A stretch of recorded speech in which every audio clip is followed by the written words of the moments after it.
This is why I hate the law in the United States. When it comes to women, it is guilty until proven innocent. That is not how it's supposed to be. No evidence, and you sentenced a man to 100 years in prison. I feel for Vincent. Heartless women. According to statistics, 40% of men in prison for domestic violence were defending themselves from the woman attacking them. It is very easy for a woman to take your life from you without pulling the trigger. What's worse is you never get a second chance because people will always believe you did it. I've seen people kill themselves because no one believes them.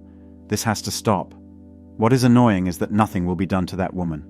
Thanks for your service. How do we caution our sons when false accusations come from any angle? Did you guys know about the case where a man was arrested because he harassed a woman in her dream? Stupid government. There has to be a penalty for false accusers. I don't like this dude. Let me call the cops and lie against him.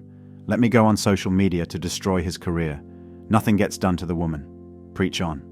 You see, false accusations are a crazy weapon, and feminists have taught women how to use it. Women can always get back at you using false accusations. It might be your ex-girlfriend, your ex-wife, or even a random stranger you spilled coffee on. These lies destroy men's lives. They are not just lies, they are crimes that take bloody lives. Guys, don't stay alone with women, especially in your workplace. It's her word against yours. These are the women who ruin it for real sexual abuse victims. She took away his future. Feminists never talk about this because it doesn't fit their agenda. No equality. All they want is power. They have it now, and they know damn well how to use it. Imagine how many men are in jail because of the hashtag #BelieveAllWomen. Imagine how many men are in jail because nobody believed them, not even their friends. Innocent until proven guilty unless the accuser is a woman. She's not a victim, she's a liar. Stop hiding her face. Better get your body cams to protect yourself. Here's a story from one of our viewers that got falsely accused. I was accused of raping a woman who stayed the night at mine. Twice. Because there was semen inside her, and screenshots from our conversation afterward, there was enough evidence to have me arrested. I sat in a holding cell for hours. My defense during questioning was literally, tell the truth. That was what my solicitor stated. The interrogation was me, basically describing the whole night to the point that the officer stated they hadn't had someone provide such detailed information before. It was a memorable night for me, because she was not a nice person, and I regretted meeting her and having her over.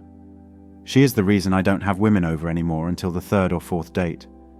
I had to explain the screenshots of our WhatsApp conversation, and unfortunately, I had deleted everything because I wanted this woman out of my life. For 8 months, my work treated me like a criminal and restricted me from being alone with anyone, especially women. I couldn't do half of my job. I lay awake at night wondering if I was going to have to publicly defend myself in court, or what would happen if I was convicted of a crime I didn't commit. Fortunately, the issue with lying about things is that you tend to get caught up in the lie, and it evolves and changes since you can't remember it that well. Once they looked into the Google searches on my phone, she had a misunderstanding of whether sex was safe during their period, and I had to educate her. And then read the whole conversation she had to provide to ensure the screenshots were in context. They weren't. The investigation was dropped due to lack of evidence. If they actually arrest you and release you on bail, then there is enough evidence to do that. If they released me and dropped the case, then the evidence was withdrawn and invalidated. It also probably didn't help that I was very obliviously confused by her description of the event, since it was completely different from what happened and wasn't even in the right rooms for the sex that we did have. They said the second time we had sex happened in the bathroom. My bathroom is small.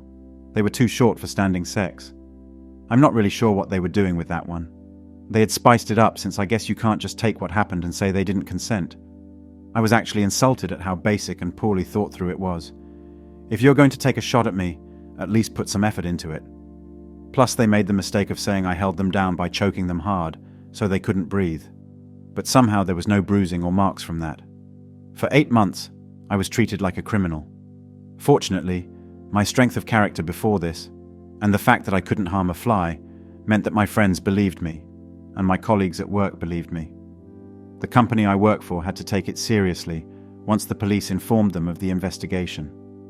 They were so formal about it until I broke down crying. I love my job, and I hadn't broken down about it up until that point. I just couldn't handle the idea of someone trying to ruin my life like that, and the doubt people would feel about me. There is always doubt. I went through so much to build up the person I was, and to never doubt my intentions. I still haven't told my parents. I don't know how to raise the topic that I was accused of something terrible, and then the investigation was dropped. I knew they would be supportive and take it all over, trying to protect me. I just wanted to fight this myself, and know that I could get through it. It has changed me. I used to be happy, lucky, innocent, and loving. So very caring and naive. I would always help others, and give others the benefit of the doubt. I cared so much about making sure people liked me. I grew up very quickly. I had to harden myself and work out in case I was sent to prison for something I didn't do. I learned that when the going gets tough, I push myself harder and I never give up. I never thought it would happen to me of all people. I always treated women so well. I made sure they were always happy. They did it because they liked me a lot, and we had sex too quickly. Before I had realized what they were actually like, I told them I didn't want to see them again, and they felt used. They lashed out. I have been on 2 dates in the past year, very public places. I do like who I am now, though. I finally don't let people walk over me because I want to make them happy. I'm finally realizing that I don't have to please everyone to be happy myself. My social anxiety has actually improved, and I don't have panic attacks that often anymore. So it was therapy in a sense. I fought through fire to finally condition myself to not care. I can definitely feel some anger inside built up though, so perhaps I do need to talk to someone about that. Overall, it was a horrible experience that changed me forever. I was fortunate that my manager at work is amazing, and that there were formal processes for things at my job so I didn't lose it. Other men are not so fortunate when women lash out at them. It also disparages other women's real claims on this sort of thing. If newspapers had got the story, then it really would have been over. Imagine trying to get a job when your name can be Googled, and that fake claim pops up all over the results. A date. Life can be brutal. Anyway, that's all for today on Manhood. Don't forget to smash the like and subscribe buttons, and also click on the notification bell to be the first to know when I drop a new video. If you find value in my videos, you can show your support through PayPal or Cash App. The links are in the description. See you next time. Cheers.